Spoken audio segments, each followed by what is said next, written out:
Within Australian society, the issue of gender inequality remains evident, with a particular focus on gender exclusion within hegemonic masculinity.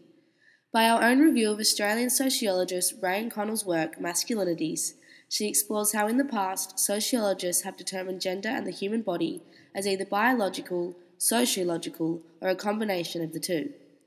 Connell disputes his characterization and believes neither of these categories reflect one's sexual identity, as bodily experiences are active elements of any social situation.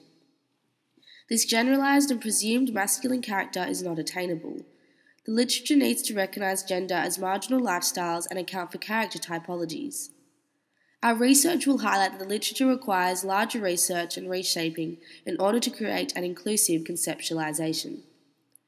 A popular new documentary suggests that American boys are driven to violent behavior and depression by a harmful social code of masculinity, and it insists that boys are captive to a sort of guy culture that suppresses their humanity, excites their drive for dominance, and renders many of them dangerous. The problem with this perspective is that it fails to observe a critical distinction between healthy masculinity versus pathological masculinity. I agree with this documentary. We shouldn't be harshly telling a troubled boy to man up. But teaching him to be a gentleman is a tried and true way to bring out the best in males. From such research, we question the viability of masculine cultures.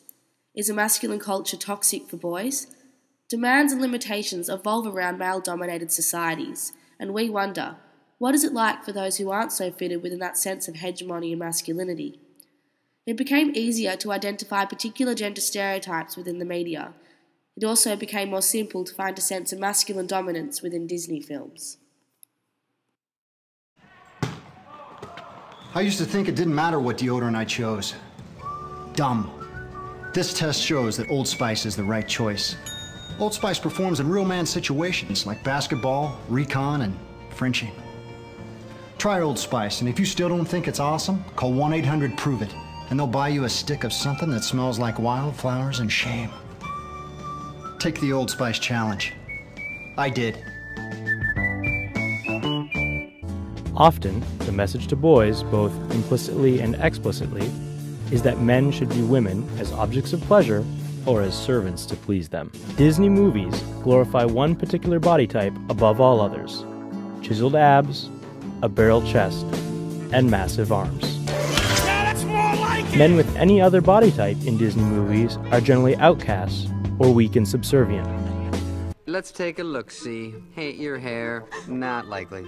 Yikes, yikes, yikes, and let me guess, you have a great personality.